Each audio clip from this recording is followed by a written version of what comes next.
நீங்க ஒரு அரசியல் கட்சியில இருக்கீங்க. இப்ப இருக்க தமிழக அரசியல் நிலவரம் பத்தி நம்ம எப்படி சார் நினைக்கிறோம்? நல்லா இருக்கு.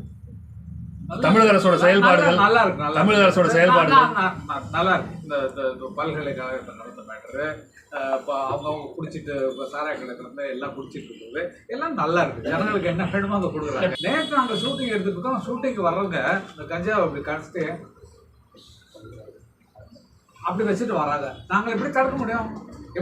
யார் சொல்ல முடியும்? தண்ணி அடிச்சு தான் வராங்க. வேடிக்கை பார்க்குறவங்க எல்லாம் தண்ணி அடிச்சு தான் வராங்க. அதை நம்ம தடுக்க முடியுமா? எங்களுக்கு இடைஞ்சல. அதனால ஷூட்டிங் எடுத்துக்கிட்டே சார், தமிழ் திரையுலகத்தில் எம்ஜிஆர் ஆகட்டும், ஜெயலலிதா ஆகட்டும், கலைஞர் ஆகட்டும், தமிழ் திரையுலகத்துலேருந்து தான் உங்களுக்கு அரசியல் கொள்ள வச்சுட்டாங்க. இப்போ அப்போலாம் எந்த விதமான விமர்சனங்கள் திரையுலகத்துலேருந்து மறைமுகமாக தான் விமர்சித்தாங்களே தவிர, இப்போ இருக்கிற நடைமுறை மாதிரி எடுத்து வரத்துக்கு முன்னாடியே தமிழ் திரையுலகத்துலேருந்து நீங்கள் வரீங்க வைக்கிறீங்கிற ஒரு விமர்சனங்கள் போயிட்டு இருக்கு. அதெல்லாம் எப்படி சார் பார்க்கணும்? அதுதான் சார், ஒருத்தர் ஃபாலோவுக்கு நமக்கு யாரை ஃபாலோ பண்ணுறோமோ அவங்கள ஃபாலோ பண்ணி தான் வரணும். வர்றாங்கன்னா நம்மளும் வந்துடலாம். நம்ம ப்ராப்ளம் ஆகிட்டோம், நம்ம ஒரு ஆரம்பிச்சோம்னா நம்ம ஏழைகளுக்கு உதவி செய்ய வர்றோம். விஜய் எடுத்துங்களா, ரூபாய்களுக்கு வரணும், எனக்கு படமே வேண்டாயா, எனக்கு 200 கோடி வாங்கினாலும் அதெல்லாம் வேணாம், நான் மக்களுக்கு சேவை செய்ய வர்றேன் அப்படின்னு சொல்கிறவங்க பேச்சே பெரிய பேச்சு இல்லைங்களா? அவங்களும் அப்படி தான் விட்டு வந்தாங்க. எம்ஜிஆரும் சரி, அவங்களும் சரி, மற்றவங்களும் சரி, நடிச்சதை விட்டுட்டு வேணாம், நம்ம மக்கள்கிட்ட போகலாம் அப்படிங்கிற முடிவோடு தான் வந்திருக்காங்க. அதனால அதை ஃபாலோ பண்ணி வரதுல ஒன்றும் தப்பு. வரவேற்பு இருக்குமா ஒரு கேள்வி இருக்குல்ல? வரவேற்பு இருக்குமா நீங்க தான் சொல்லணும். நீங்க தான் ப்ரெஸ், எல்லாத்தையும் நீங்க தான் பார்த்துட்டு இருக்கீங்க. வரவேற்பு இருக்குமா? நாங்கள்லாம் அங்கே அப்பா ஒரு சம்பளத்தை விட்டு போறாங்க இருக்கா சொல்லலாம் நாங்கள் நினைக்கிறோம். சினிமாவுக்கு ஒரு இழப்பு, எல்லா டிஸ்ட்ரிபியூட்டருக்கும் ஒரு இழப்பு. அவருடைய படங்கள் நிறைய கலெக்ஷன் ஆகுது. அந்த கலெக்ஷன்லாம் போயிடும் வர படம் இல்லைன்னா. அதனால அவர் அந்த இழப்பு மனசு வந்தாலும் சரி, அவர் ஏதாவது நினைக்கிறாரு வரட்டும் அப்படின்னு சொல்லி தான் மனசு நினைக்கிறேன். நீங்க ஆதரவு கொடுப்பீங்களா? உங்கள்கிட்ட ஆதரவு கேட்டால் கொடுப்பீங்களா? ஓட்டு போடுற ரகசியங்கள்லாம் சொல்லிட்டு சமீப காலமா தமிழ் படங்களோட பிற மாநில படங்கள் அதிக அளவு தான் ஓடுது. தமிழ் படத்துக்குள்ள முக்கியத்துவம் போயிருச்சுன்னு சொல்லப்படுது. உதாரணத்துக்கு சொல்லுங்க. புஷ்பா உதாரணத்துக்கு என்ன படம் சொல்லுங்க? புஷ்பா, பாகுபலி, இது மாதிரி படங்கள்லாம் அதிக நாட்கள் ஓடிச்சு. தமிழ் படங்கள்ல வர படங்கள் போதிய வரவேற்பு இல்லை அப்படின்ற மாதிரி சொல்லப்படுது. நீங்க அதை எப்படி? தமிழ் படங்களுக்கு செலவுப்படுறதை விட அவங்க ஜாஸ்தியா பண்றாங்க. ஏன்னா இன்டர்நேஷனல் மார்க்கெட்ல இடம் பிடிக்கணும்ன்றதுக்காக அவங்க அதிகமான செலவு பண்றாங்க. ஒவ்வொரு ஷாட்டுக்குமே அதிகமான பணங்கள் செலவு பண்றாங்க.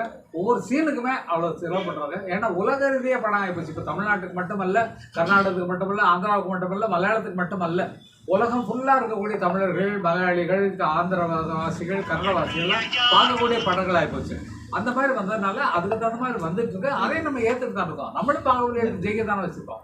புஷ்பா 2 நம்ம தான் ஜெயிக்க வச்சுருக்கோம். அதனால எந்த நல்ல படங்களாக இருந்தாலும் தமிழ் பார்ப்பாங்கிறது ஒரு உதாரணம். அதுலேயும் எழுதிட்டு கங்குவா போன்ற படத்தோட விமர்சனத்தை எப்படி நான் பார்க்குறீங்க? அந்த விமர்சனத்தை பயங்கரமான விமர்சனம் எழுதியிருக்காங்க. அது என்னை பொறுத்த வரைக்கும் அதுக்கு விமர்சனம் சொல்ல முடியாது. ஏன்னா ஒருத்தர் பிடிக்குது, ஒருத்தர் பிடிக்கல. அதனால பிடிச்சவங்க பார்த்துருக்காங்க, பிடிக்காதவங்க நிறைய பேர் பார்க்கல. அவ்வளவுதான். ஒரு அரசியல் கட்சியில இருக்கீங்க. இப்ப இருக்க தமிழக அரசியல் நிலவரம் பத்தி நம்ம எப்படி சார் நினைக்கிறோம்? நல்லா இருக்கு. தமிழக அரசோட செயல்பாடுகள் நல்லா இருக்கு. தமிழக அரசோட செயல்பாடுகள் நல்லா இருக்கு. இந்த பல்கலைக்கழகத்தை நடந்த மேட்டரு, அவங்க குடிச்சிட்டு சாராய கிடக்கிறது எல்லாம் குடிச்சிட்டு இருக்குது, எல்லாம் நல்லா இருக்கு. ஜனங்களுக்கு என்ன வேணுமோ அதை கொடுக்குறாங்க. போறங்க பதில் சொல்ற வரைக்கும் விடுங்க கொஞ்சம்.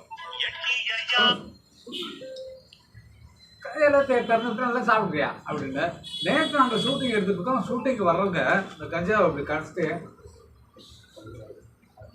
அப்படி வச்சுட்டு வராங்க. நாங்கள் எப்படி தடுக்க முடியும்? யார் சொல்ல முடியும்? தண்ணி அடிச்சு தான் வராங்க. வேடிக்கை பார்க்குறவங்க எல்லாம் தண்ணி அடிச்சு தான் வராங்க. அதை நம்ம தடுக்க முடியுமா? எங்களுக்கு இடைஞ்சல. அதனால ஷூட்டிங் எடுத்துக்கிட்டே ஒரு ஷூட்டிங்கில் தான் வரேன். நான் ஒரு படம் ஒன்று ஆக்ட் பண்ணுறேன். பின்னால் உங்களுக்கு சர்ப்ரைஸாக இருக்கும். ஏன்னா சினிமா உலகத்தை காப்பாற்றுனதுன்னு ஒரு கடமை இருக்கு இல்லையா எனக்கு. நம்மளும் நடிச்சிருக்கோம். ஒரு கிராமத்தில் இருக்கிற தாத்தா பற்றி ஒரு கதை. அதனால இதப்போ தான் ஃபஸ்ட்டு சொல்கிறேன். அந்த ஷூட்டிங் வந்திருக்கோம். அந்த ஷூட்டிங்லேருந்து இவரை பார்க்குறதுக்காக நான் இந்த புதுக்கோட்டை வந்தேன். அதனால உங்களெல்லாம் பார்க்க பொட்டு வைத்த தங்க கூடம் பாடல் இருக்க மாசம் அதிகமாயிட்டே இருக்கு. அது போன்ற ரசனையான பாடல்கள் வருதுன்னு நினைக்கிறீங்களா? அது உருவான கதை என்ன சார்? அது கங்கைபரன் எழுதலைங்க. இப்போ கங்கைபரன் நான் எழுதின பாட்டு தான். போன வருஷத்துல வந்த அதிகமான ஹிட் சாங் பொட்டு வச்ச தங்க கூட சொர்க்கமே என்றாலும் 2 பாட்டு தான் நம்பர் 1ல கேட்டகரியில் நிற்குது. 2 பாட்டையும் மறுபடியும் நீங்க கேட்கறதுனால அதிகமான ராயல்ட்டி எங்களுக்கு வந்துட்டு இருக்கு. நல்லா இருக்கும். ராயல்ட்டின்னு சொல்றதுனால அந்த ஒரு நம்ம கொஸ்டின் கேட்கிறோம். நம்ம இளையராஜா சார் இந்த ராயல்ட்டி சம்பந்தமான பல்வேறு பிரச்சனைகள் நம்ம வழக்கு தொடர்பாக போயிட்டு இருக்கோம். அதை நம்ம எப்படி சார் பார்க்கணும்? நான் நல்லா பார்க்குறோம் சார். எங்களுக்கு நம்ம எப்படி பார்க்கறது? நாங்க உழைச்ச இல்ல அது உழைப்பு சினிமா இண்டஸ்ட்ரியில அது ஒரு பெரிய பிரச்சனையாவே ஓடிட்டு இருக்கு சார். ராயல்டி வந்து அது உலகத்துல இருக்கக்கூடிய எல்லா மியூசிக் டைரக்டருக்கும் வரக்கூடிய சமாச்சாரம் அது இங்க நடந்துட்டு இருக்கு. அது உங்களுக்கு புதுசா தெரியுது. காரணம் இப்போ வந்ததுனால மைக்கேல் ஜாக்சன் போட்ட பாட்டெல்லாம் அவர் பாட்டு எழுதி அவர் பாட்டு நடிச்சு அவருக்கு மொத்தமா போச்சு. அதனால அவர் பெரிய ஆளா இருந்தாரு. அதே மாதிரி இப்போ வந்து எல்லாத்துக்கும் மியூசிக் டைரக்டருக்கு அவங்க படைப்புக்கு பணம் வரணுமே அப்படிங்கிறதுக்காக அது ஒரு ரூலே இருக்கு, கவர்மெண்ட் ரூலே இருக்கு. அந்த ரூல் படி தான் உங்களுக்கு IPRSன்னு ஒரு இயக்கம் இருக்கு. அதில் வந்து யாரும் இந்த டிவியில் படத்தை போடுறாங்க, பாட்டை போடுறாங்க, இங்கே எழுதுனவங்க யாரு, இசையமைச்சவங்க யாரு, பாடுறவங்க யாருன்னு அவங்களுக்கு ஒரு ராயல்ட்டி மாதிரி வந்துட்டு இருக்கு. நல்ல விஷயம் தானே, நல்லா இருக்கும். தெலுங்கு நடிகர் அல்லு அர்ஜுன் மீது எடுக்கப்பட்ட நடவடிக்கை எப்படி? வைரமுத்து தவறா பேசிட்டோம்னு நினைக்கிறீங்களா? சொல்லுங்க கேட்கல. விவகாரத்துல வந்து வைரமுத்து மீது அதிகமான வார்த்தையில கூட்டிட்டோம்னு நினைக்கிறீங்களா? இல்ல நான் சொல்றது கரெக்ட். அவர் என்ன பண்றாரு அதுக்கு ரியாக்ஷன் தான் என்னோட வார்த்தை. பாதகம் செய்பவரை கண்டால் நாம் பயம் கொள்ளலாகாது பாப்பா. மோதி மிதித்து விடு பாப்பா, அவர் முகத்தில் உமிழ்ந்து விடு பாப்பா. அண்மை செய்திகளை உடனுக்குடன் தெரிந்து கொள்ள இணைந்திருங்கள் எம் நாடு தொலைக்காட்சியுடன்.